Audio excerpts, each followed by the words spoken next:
I'm trapped in a glass case of emotion. We're going to talk about that today on the Manspace. Welcome to the Manspace podcast. We're your hosts, Doctors Matt Brown and Rob Porter, and clinical therapist Mike Porter. I didn't get that quote technically right. Don't worry about it. All right, hold on. I'm going to do the rest part. That's it? Welcome, spacemen. That's not it. That's it. That's it now. Welcome, spacemen, and that's it. That's all you get. Don't get greedy, Mike. It's hard to come up with this stuff on the spot. By the way, I had to look up, Mike, when we were looking at your giant tub of hummus in your fridge. I had to look up. I was like, wait, hummus is made with chickpeas, right? In order to have my joke land. I think it's funny that you think I'm that familiar with hummus that I would know. No, I think we have come up with two killer band names in like the last 2 or 3 episodes: Victim of December and Tub of Hummus.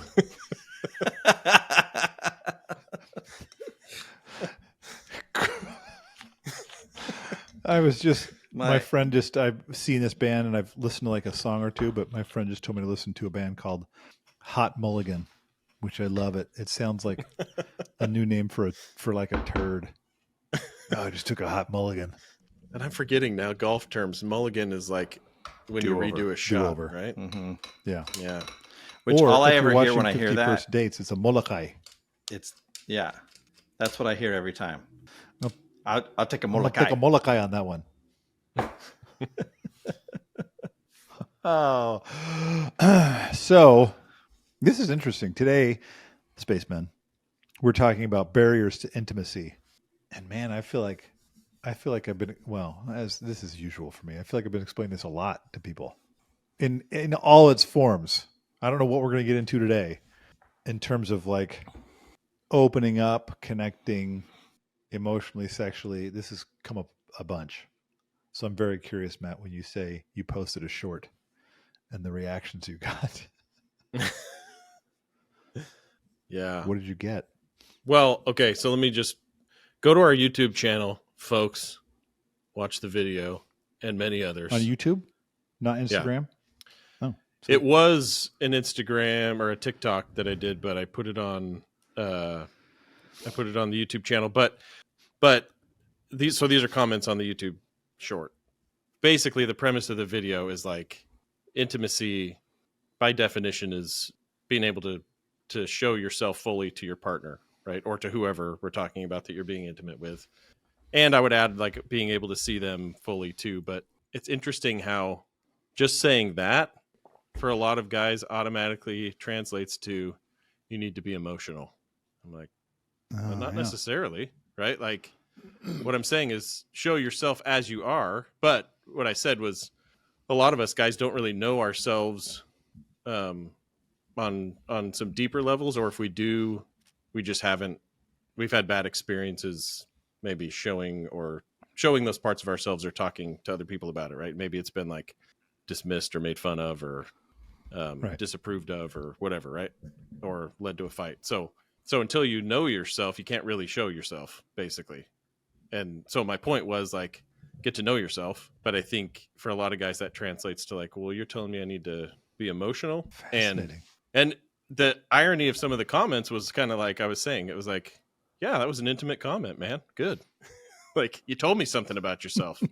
But I think should I just read them? Yeah. I'm curious. Yeah. So one guy said, we're just trying to make a living. We don't have time for touchy-feely. It's like, yeah. I like that. The way you phrase it, touchy-feely. Yeah, and I just said, I hear you. It's hard to have time for this stuff, and we have a lot going on, right? So you shared something with me. You told me, I have a lot going on, right? I don't feel, this feels overwhelming, right? To have to think about this stuff, and maybe I'm prioritizing other things, and that's fine. I mean, that's what's going on for you, right? So then another guy said, it's not that I disagree with you. I don't, but working, taking care of the house, the cars, the kids' needs, the wife's needs, etc., leaves most of us no time for ourselves. I'm like 100%, man. Again, an intimate comment, I think. Yeah. Yeah. So I just told him, like, I couldn't agree more. The fact that you shared that, like, that's kind of what I'm talking about. Like, you have a lot going on. You probably feel overwhelmed and Awesome. Right. And then another guy said, emotions cloud rational thought. As men, we're generally considered rational thinkers. Women are generally considered emotional thinkers. Let the women get in touch with their feelings. You should check out Jordan Peterson if you want to stay rational. So again, Ironically, I think this Jordan is. Peterson would agree with like that. I take that as that's a guy saying, "Hey, like I can't. I'm not gonna be like you, right? Like Yeah. I'm different, and here's how I'm different." And I just said definitely there are important differences between men and women. We don't need to try to be women. It's important for us to be men and feel good about that. I love Jordan Peterson's stuff, and I would say he has a brilliant mind and is also very connected to his emotional self. Not saying we all need to be that way, but for a lot of guys, having space to breathe and identify what's going on a deeper level can be really helpful. Thanks for that. So, yeah, cool. So you're rational, and that's a strength of yours. And I'm not, again, it's back to that. I don't know that I said anything about feelings in the video at all. My favorite comment, because women are greedy. I'm like, so I just said greedy for our emotions or something else. I don't know what you're talking about. Greedy. Because women are greedy. Like that's why men aren't vulnerable, because women are greedy, I don't know how much the dude watched or if it is a dude. or if it's a bot. I don't know. But yeah, I just like I wonder why, intimacy, I get that implies maybe emotional connection. But I think of intimacy more like authenticity. Right. Like be you and show it to me, right? Like if I disapprove of it because it's not emotional, that's on me. I'm telling you, don't be intimate with me. Well, I think it's interesting. Like I think it's interesting to say, even if you're short, or we as therapists, or we on the Manspace said that being intimate requires sharing emotion, that does not mean necessarily, which we're not saying that, but even if we were, that does not mean you have to be emotional. Mm-hmm. Like I can say to somebody, I could say a very rational way, hey, that hurts my feelings. Or, hey, I feel lonely. I don't have to cry when I'm saying it. I don't have to sound whiny when I say it. I can just say, hey, I don't like the way that feels. Like I think it's funny that we separate out sometimes, although, and I want to come back to this idea that they are saying intimate things, but I think it's funny that we separate out. Well, first of all, to say men are rational, women are emotional, it can sound like to some, probably women, men are rational, women are irrational. But like, I think it's very rational to share emotion without, even though, like, cause like I said, I don't, it's a mistake to think that if we're rational, we don't experience emotions. Mm-hmm. I don't think it would be intimate if I were to share an emotion in a way that is not genuine for me. So if it's genuine for me to share an emotion in a way that's saying like, hey, that kind of sucks. I don't like the way that feels. Mm-hmm. And I'm not crying about it, that would seem very genuine to me. But if I'm like trying to like whip up some tears, my wife would be like, what are you doing? Yeah. Like, well, are you trying to fake something? And so I think that's an interesting element, but it is assumed. Well, it's kind of interesting too, I think, how many men would hear that and feel defensive automatically, as though you were their wife or spouse telling them, or partner telling them, hey, you're not doing a good job. You should be crying more. Yeah. But like today, and this goes back to your, like, that's an intimate thought. That's an intimate thought. Like this, I had a couple and he starts explaining to her why it's hard for him to open up to her. And he's like, I don't know exactly what it is. Like sometimes it feels like this is going to go bad if I do this, or sometimes like, I don't always know what's going on for me. And I turned to her and said, something significant just happened. Do you know what it was? And she's like, I mean, and I can't remember what she said, but I was like, no, he just did the thing you wanted him to do. He was just open and intimate with you. He just told you something that was honest for him, but he's not. He had like a half grin. He always has a half grin on his face, but he has like a half grin on his face. Because he's like, I don't know what it is. And I think, yeah, but he's honestly exploring this with you. That is intimacy. But so it is very interesting that we hear you should act the way these guys are writing their comments. You should act like a woman, which is, be emotional, I guess, according to these comments. Yeah. And that B, if you see this, you should get defensive. You're probably doing it wrong.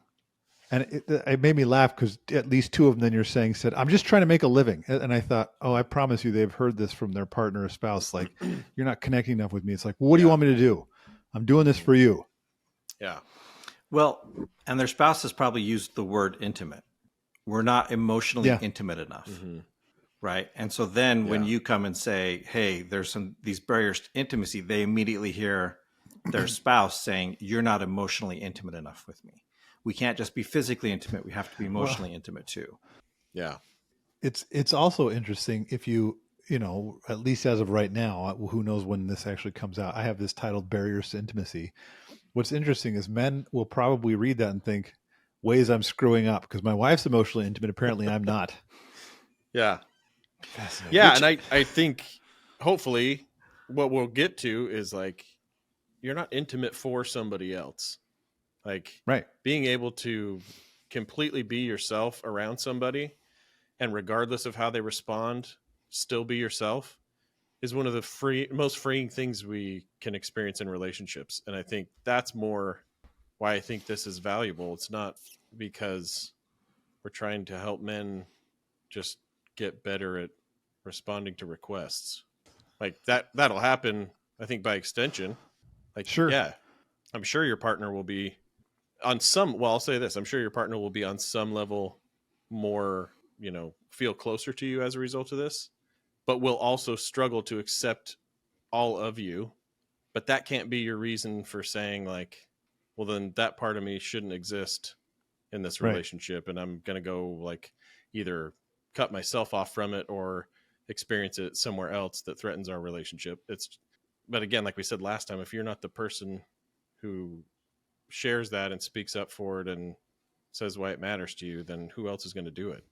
Yeah, I think it's fascinating to me to think about, and this is something I've thought a lot about for myself, like in my own relationship, or just even in my own relationships, not even just my marriage, but like in general, how like I don't want to be afraid of being intimate. Now, I don't know that most men would say they're afraid to be intimate. I think they are. But I don't think they would say I'm afraid to, because that sounds possibly too intimate. But I think most are afraid of like what you're describing, Matt. Like if I present this to you, how's it going to be received?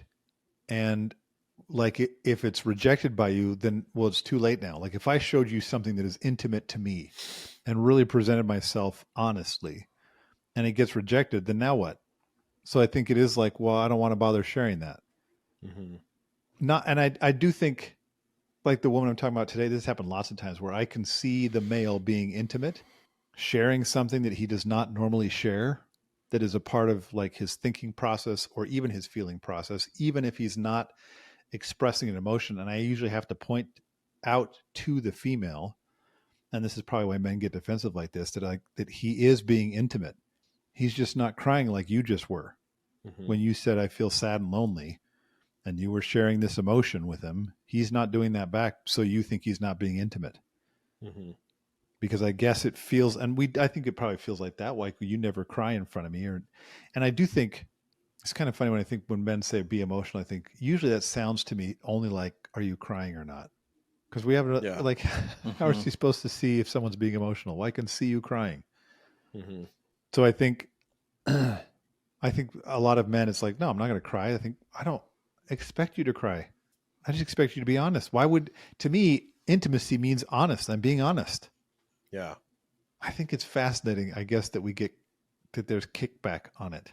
Well, that brings up a good point. I think that like, because it is such a narrow definition, probably, because we all know that if you give any number of personality assessments to people, or if there was a way to somehow get inside somebody's head and gauge how much they experience emotions and how it affects them, how they express it, we'd find that there's a huge range of difference. So if intimacy is really me being myself and showing that to you, then if I am somebody who naturally doesn't experience emotions in a strong way, like you said, me trying to feel them stronger, Right. and doing like the Lindsay cry from Arrested Development, like that's not gonna work. That's not gonna work. But if you need that from me to feel close to me, then you don't really need me. So it does send a strong message, like you're not what I need, right? And I don't know what to do with that because I can't be something I'm not. But I think there is some truth to the history of the way men have dealt with emotions that probably has led to a lot of men who have the capacity and probably by their nature and in their truest form do experience emotions stronger than they are expressing. I think that sometimes paints the incorrect picture that we're all that way, and that what we all need is to delve into the depths of our emotions, and then we will all somehow feel them the same way, express them the same way.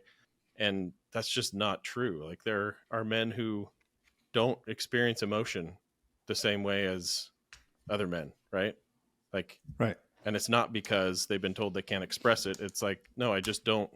That's not the way I relate to myself in the world and relationships. And can that be okay too? Right? Like in our efforts to make people feel more okay with a part of them that we think they don't feel okay about, we end up making them feel not okay. I have to think through that sentence. I think I got it. I guess I wonder then, like, because if we call this, like I was thinking about this night, as I usually do, I think, because I like the idea of thinking if I'm a dude and I type this in, what comes up when I Google this? Now, admittedly, I don't think a dude's going to, well, barriers to intimacy I typed in. Okay. And I don't think a dude's going to sit down and type in barriers to intimacy. No. I think they type in, like, one of the things, some of the questions that would come up were like, why do I struggle to be intimate? Yeah.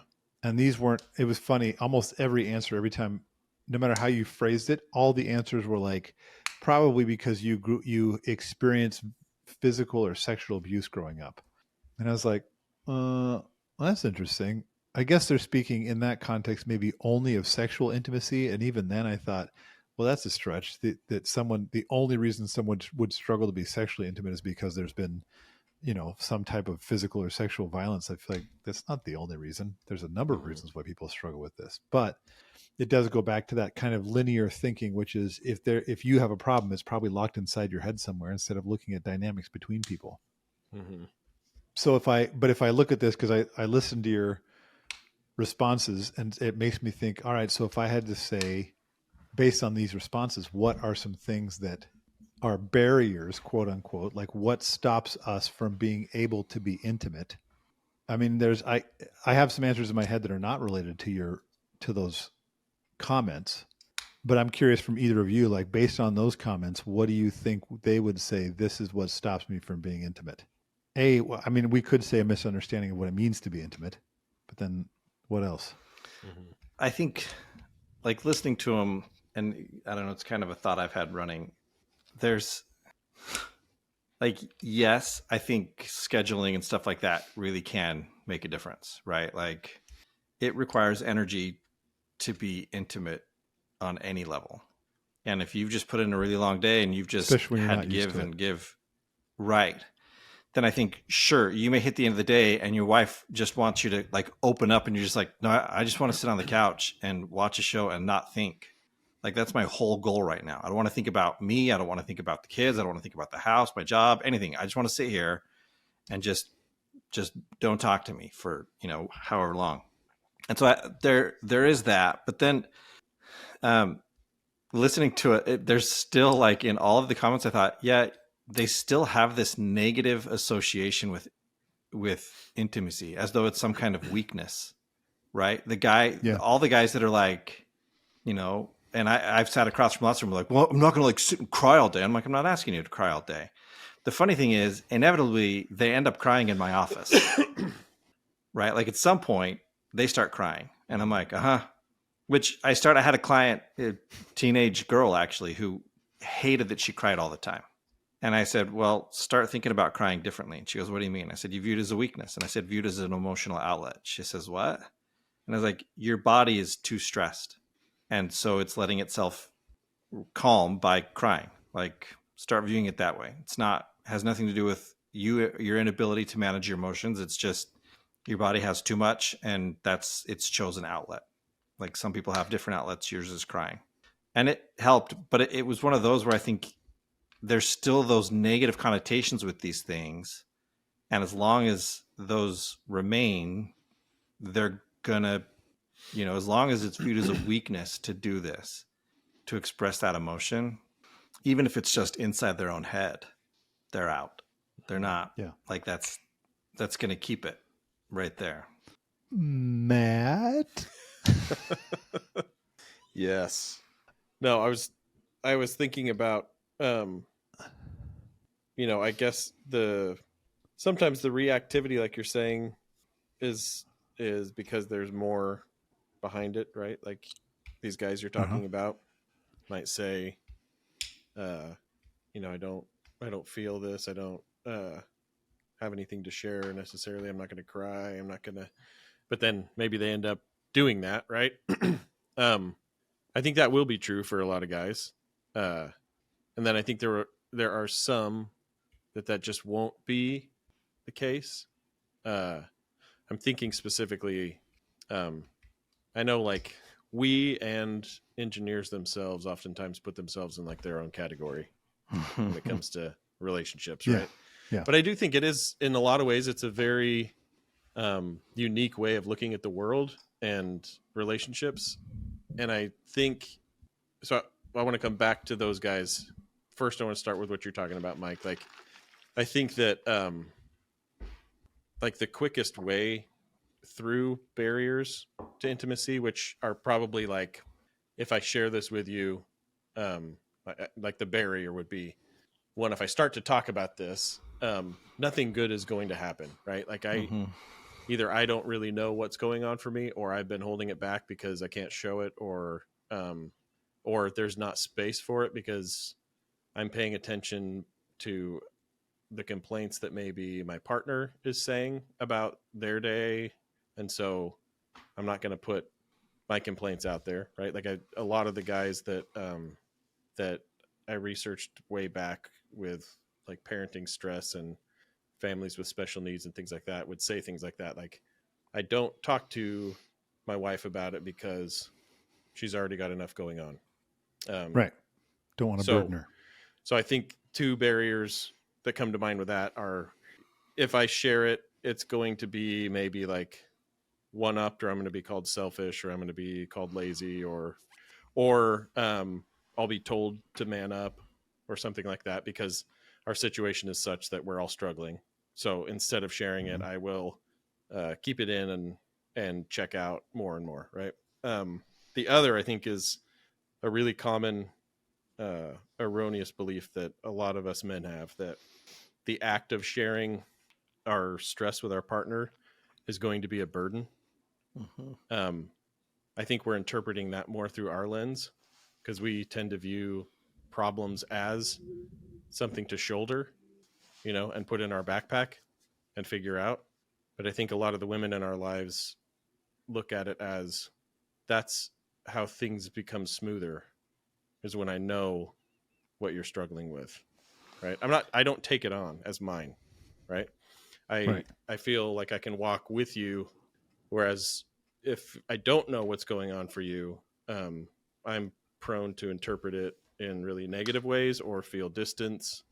And so I think for those guys, one of the quickest ways through those barriers is just a lot of validation of whatever it is they're expressing and wherever they're starting to express it.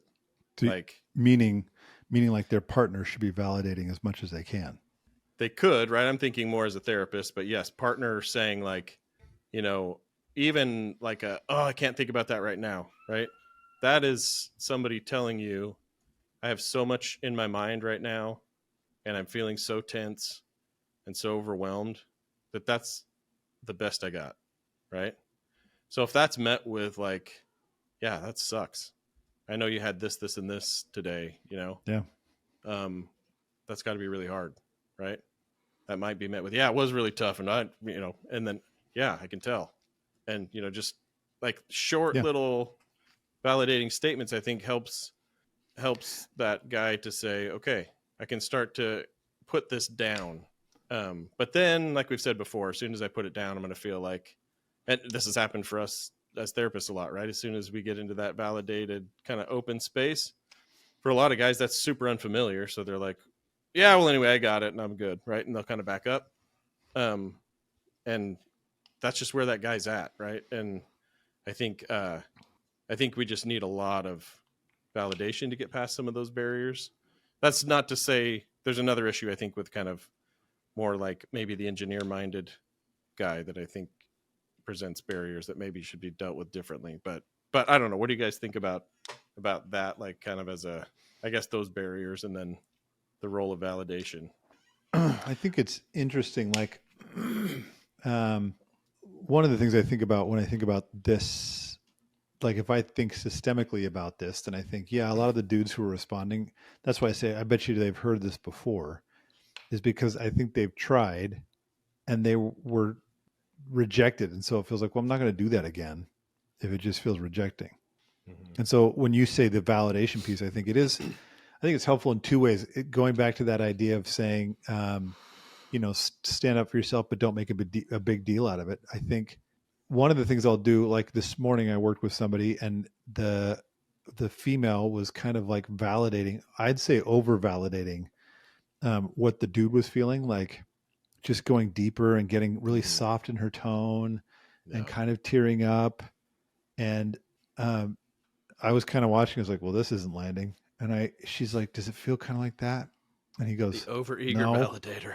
Yeah. He's like, no. Yeah. I was like, yeah, I didn't think so either.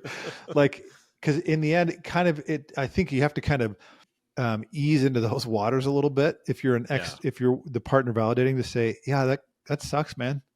Like even what you said, if he's like, dude, it was just a crappy day, but like, yeah, I can tell, just being able to say, yeah, it was, that's it. Mm-hmm.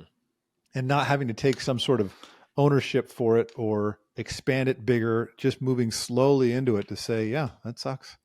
Mike, were you about to say something? I think there's, I had a conversation with a guy the other day and he was talking about one of the reasons why he doesn't, open up more is he goes, I don't actually know what I'm feeling. He's like, I don't have the words for it. He goes, I don't really take the time to get in there. And I was like, okay. And I think there's that danger in going too deep, right? Is that she may be totally accurate in what he's feeling, but if he hasn't gotten there himself yet, then no, that's not what he's feeling because he doesn't recognize it. Right. And so it's the idea of, you can't go further than they are. If they're at the, wow, I'm sorry, that's really crappy phase, then that's as far as you go. And it'll be much more meaningful than if you try to take them deeper when they're not ready. Yeah. And I don't know, it's kind of funny because I don't know that it always is like it needs to go deeper. Like for me, sometimes it feels like, no, that's like, it just feels like this and this and that. It just sucks. And I don't need to be like, now let's dig into my deep, hidden insecurities. It's like, no, I don't. That's not what I'm feeling right now. Like one of my clients has said before, he's like, well, I'll tell you what it seems like to me, but you can tell me I'm wrong. I was like, you've got the ultimate say on my feelings. Yeah. But, and admittedly, I've been guilty of being like, no, that's not what you feel. Because sometimes it's like, I just feel pissed. I'm like, that's the top of what you feel. There's more like you have to understand the bigger picture. But it feels like, yeah, I at least need to be able to say, as I talk through this, like if this is me, as I talk through this, like, yeah, that kind of feels right. I don't know. I don't understand it fully yet. And being okay with like, I don't know, which sometimes our partners are not. They're like, well, that's not enough. There must be more. It's like, sometimes there's not more. It just feels like this. And I think the external validation is good. I hope that as men, we can get better, and as humans really, at internally validating to know like, hey, when I said that, that kind of like, that may not be all of it, but that seemed kind of right to me. And I understand that you may not have liked it, and I can be careful about my wording. Like I can think, well, did I say that?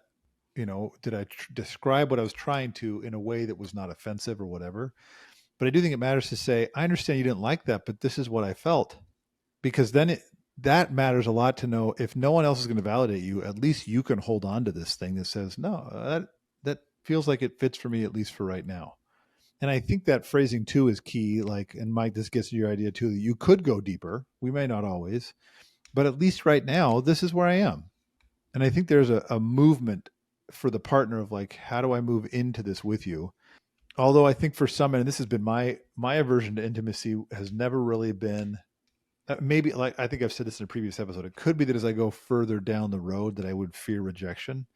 My initial, like my first surface feeling of like, why don't you want to go deeper, Rob? It's like, because then we're going to go deeper.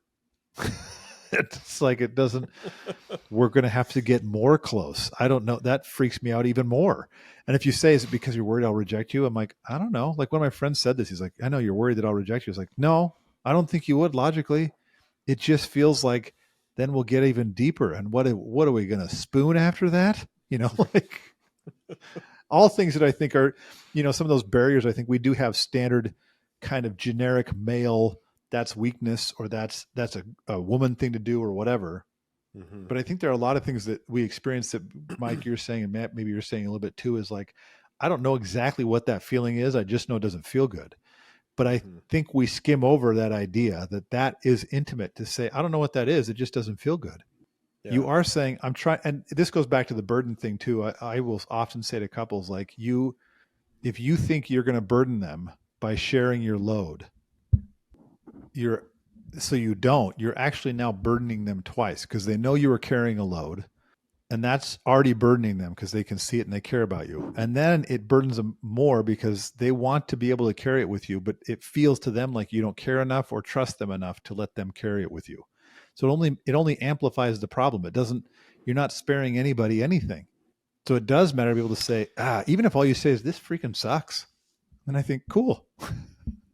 Well, and it's interesting Mike, as this has come up, like I've run into this idea of like, I don't want to burden, right? Like I've done it to Jenner where I haven't said stuff because I know she's dealing with enough stuff. I don't want to burden her with it. And so I hold it. Yeah. And this has come up with a lot of clients. And this last year I learned, like, the idea of a yoke that you put on oxen. And this was fascinating. Like I never really understood it. And so I don't know. I don't remember why I looked it up, but an oxen on its own can pull up to like 5,000 pounds. But if you yoke an ox with another one, they can pull 15,000 pounds. Yeah, synergy. What? And so I'm like, you're tripling the load capacity by just adding one other person. And so I sit and I spend all this time, like I'll explain that to clients and be like, I promise you, it won't, like it'll feel lighter for you and it won't feel heavy for them. Now obviously there's times where no, that's not going to be true. Sometimes the thing I'm going to say is going to feel heavy for my partner, and that's the nature of it. And you can't avoid that kind of thing always. But for the most part, especially, like if it's job related stuff, well, what good's it going to do to talk to him about it? It's going to do good. It's going to make it feel lighter for you, and it's not going to do that much for them. It's going to do 15,000 pounds of good. Right. You should just say that without giving him any context. Any context. The mathematics of the what yoke. Good's it going to do? 15,000 pounds. It's going to do that kind of good. That'll shut you up. Yeah, I think that I think all of that applies to a good number of men, right? And then I think there's way more than two categories for sure, but some of these guys' responses that were like, men are rational, women are emotional, right?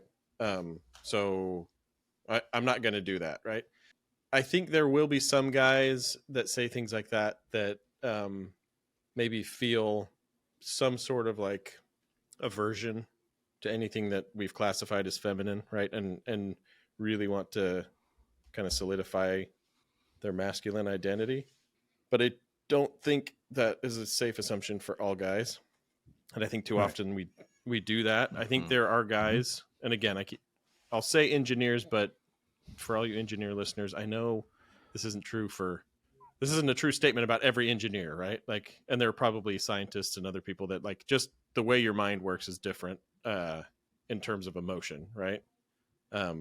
So I think for those guys, oftentimes a statement like this is more like, I hear it more like a plea to say, like, I need you to know that this is okay and normal, right? Because maybe what they're getting from their partner is, maybe their partner thinks it's just a genuine request for intimacy, but really what it's saying is, you're not good enough for me the way that you are, right? And so the response is, well, that's because, as we all know, this is how men are and this is how women are, right? So like, it's not me, right? It's kind of a general thing. And when I've worked with a lot of those guys, I remember way back, I worked with a couple that to this day I'm like, dude, I like totally screwed that up. And I would do it way differently now, right? Yeah. Because I came from, places where, I don't know, what would you say the primary like profession or industry was in Lubbock? Probably a lot of education, a lot of like I saw a lot of oil field stuff though. Yeah, so oil field maybe. I think I guess those types of guys are different. I guess like when I got here, I was like I'm like at the heart of NASA, right? And so like, and you're Dell and a lot of like a bunch of software tech stuff, right? So a lot of like engineer minded guys, and so this guy like was trying his heart out to do what I was asking. But what I was asking him to do was to be not himself, so that his partner could feel closer to him, right? And so not intimacy. Yeah, he would get like just completely flustered and like, and then would start to get angry. And like you're saying, our assumption is like, oh, you're angry, right? Maybe there's something relational under that. So, and I was using emotionally focused couples therapy. So I was like, kept trying to go deeper. And he's like, dude, I got nothing. I don't know what you want me to say. Like, and I kept saying like, well, you do, you just don't know what it is yet. Right. And it's just like all this stupid crap. And this guy is just, he doesn't think that way. He doesn't feel that way. Right. And so rather than saying, this is who you are, and, this is who your partner is. So how can you guys accept each other as you are and connect on that level first? I think for a lot of guys, it's just like this process of, you're telling me to do something that I'm never going to be able to do, especially as good as you think I should be able to do it. And so I'm going to get very dismissive in my comments about it.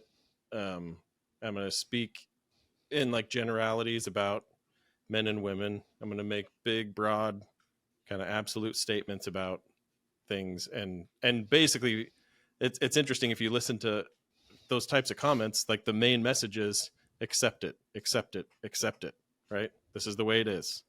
And I think on a deeper level, that's accept me, right? This is me. Because maybe what they're hearing is, I don't like you. You're not enough, right? Yeah. Yeah, that's interesting to think of. And this is not just for men to say, hey, be different, or think of intimacy different. And we're saying it men and women as though men think of it this way, women think of it this way, but don't just think of intimacy to anyone as like it must be sharing feelings. Because then even as the person who's looking for intimacy, if we made this male and female, as a female thinking, well, he's being intimate with me when he shares feelings, then you're going to miss all these opportunities when he is trying to share himself with you. Even if he came and said like, hey, today was lame. I just kind of need a minute by myself. Even that little snippet, there's a snippet of like, today was lame. I'm telling you, this is what went on for me. Now, should it go further? Absolutely. But to me, I think recognizing that just sharing anything, it's funny to think about like I don't, when I want someone to be intimate, and I'm kind of with you, Matt, there was a lot of stuff, and I still do it sometimes when it feels to me like, dude, I can feel something else from you. Mm-hmm. And you're telling me it's just this, but I'm seeing something else on your face. That's hard for me to move past, to Mm-hmm. just say, okay, I believe you. Um, but I'm with you where it's like, man, I would do things a little differently now. Even in terms of now, I'm much more likely to see intimacy as like, look, he is sharing, or Yeah. she is like that. That's it. Like Mm-hmm. how, and I guess intimacy is not just saying, do you know what you feel? It's even saying, do you Yeah. even know what you want? Do you know what you like? Like I have a lot of people where Mm-hmm. it's like, if I ask, what do you like? And it's like, I don't know. It feels like, what? You got to know yourself better, man. Like Yeah.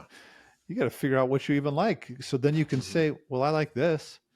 That's intimate, right? To say, it's funny how many people now, it's funny to me how many people play Dungeons and Dragons, but how many people will still like come to me and apologize, like, sorry, I'm kind of a nerd. I play Dungeons and Dragons. It's like, well, that's just something you like. Even that, I think, someone telling me they like Dungeons and Dragons, I think that's intimate because for them that felt risky. Like if I tell you Mm-hmm. this, you could think I'm an idiot. They weren't being emotional. They just said, I like Dungeons and Dragons. Mm-hmm. I think, cool, man. You just shared Yeah. something really kind of personal. That's all I'm looking for. Yeah. No, and that's interesting you say that, right? Because I've had guys like literally hide things that they're Mm-hmm. interested in that there's Uh-huh. nothing wrong with, Yeah. like, in obscure places in the house, just so she won't see it, because he like in tears is saying like she would reject me about this thing. I'm like, oh my Yeah. gosh, dude, like that sucks. Yeah. Like I've got to Yeah. I've, just like pretend I'm something I'm not, all the time. yeah, I've told you about. I think I told you guys, or even said on this podcast about that one client I had that he he liked to go and get a Diet Coke and a candy bar, but I thought he it was a would cheeseburger. no, it's just a candy bar. So I gave him the homework assignment: go do that, but I want you to eat it and drink it slowly because he would eat it and drink it between gas station and his house so he could throw it away in the outside dumpster. And I think, dude, what? You can't even be yourself. Like Yeah. that sucks. That to me, I think that's intimate. Just showing up, Yeah. drinking a Diet Coke and eating a Twix. Like, Yeah. No, that's funny, man, because my saga with the energy drinks, but I like I was like, okay, I'm gonna stop drinking them, and I did for a little bit, and then I got real tired, and I was like, I got to get another one. So I started getting them, and my youngest daughter seemed pretty invested in me not drinking them. Maybe she mm, wants me to live or something, but she she's like, Dad, because she saw one in my car, and instead of like getting defensive and being like, look, it's hard for a man out there. I need my energy drink. I was like, I just said, I know, I'm really struggling. Like, I really don't want to drink them. And it's just been a rough week and I've been really tired. And she's like, yeah, I totally get that. I was like, cool. Like, right. I think It just, was yeah, it's very intimate, right? yeah, Even it just said it's been a crappy week and I'm tired. yeah. That's like you're just saying this is what's going on for me, and that's what's so funny is that's all we're talking about with intimacy. Is saying just say what's going on for you. Mm-hmm. Like even sometimes when men are like, I don't know. I feel like I wonder sometimes, do you not know, or do you not know how to say it in a way that you think is the language she's looking for? Mm-hmm. So they're thinking down that road and it's just a blank space in there. I'm like, well, just tell me right now, does this feel comfortable to you? No. Mm-hmm. Okay, cool. That's the start. Yeah. Like you feel awkward. Yeah. Yeah. And to be fair here, like, I don't think women always communicate very clearly or No. openly what the request to that either, right? I think there's a lot of barriers there too, because it's communicated oftentimes as, here's what you're not doing, right? Yeah. And Yeah. here's where you're failing, Right. particularly failing me. And um, I mean, that's a hard thing to respond to in an intimate way, right? It's like, Yeah. well, if like, I've thought about this a lot of times when like I get upset with my kids. It's like, even if they do the thing I'm asking them to do now, there's no winning, because I'm still mad and I'm still like punishing like Still making comments about how long it took him to do it, and how I always have to. That's It's like let people have a win, right? If you want something, get out of the way. That's interesting. Wow, man, that was real intimate, guys. I was going to say you should feel sufficiently chastised. Tub of hummus. Man, I love coming up with good band names, and it feels like this is a side note. Like I need to excuse myself for talking around nothing. When I look at band names now, and admittedly a lot of these are just artists, it's like I look at the words, I'm like, oh, is that a word? Is that a money sign? Is that? And then I feel like an old man again, where it's like, in my day, our bands were called 9 Inch Nails.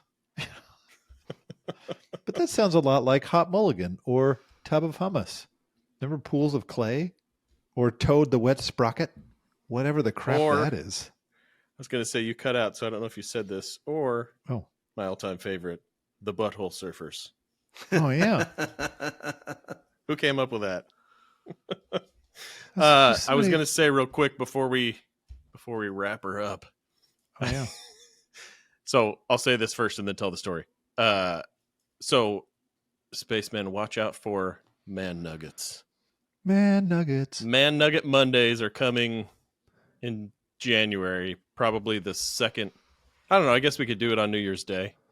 I just figured a lot of people probably won't listen to podcasts on New Year's Day, but look for Man Nuggets, which will just be short, 5 to 10 minute tips directly to your ears. And one day, they'll probably be subscription based. Yeah, get them while they're free, Man Nuggets. But when I recorded it, I was just trying to give like a quick description of like how these would be different. I was like, unlike our other episodes, these will be real punchy and to the point. That I felt like a douche, and I was like, I mean, there's nothing wrong with our other episodes. You're like, these will be real punchy to the point. Rob's not here. So. Rob's gonna throw his Man Nuggets out there too. Rob's Man Nuggets will be 35 minutes, 25 minutes. I was say Rob's Man Nuggets might not be punching to the point. Rob's will be man chicken fried steaks. You're welcome. Almost bite size. America. All right. Well, then catch us for Man Nuggets starting in January. Extra bonus episodes, and then come back next time. Oh, it's funny, actually, as a side note, before they come back next time and catch us on the Manspace, is that this episode won't actually come out until after the Man Nugget. January. Really? We're not going to release it next week? We're not releasing it on Christmas because who's going to listen on the week of Christmas? Same people who are going to listen on New Year's Day. On Jesus shopping. And your family. It's 2 days after Christmas, dude. Fine, Mike. Way to freaking poop on my idea. So then come back next time and catch us on the Manspace. Don't run away from your feelings. We hope you enjoyed the episode. Please remember to rate and review. Please, we desperately need it.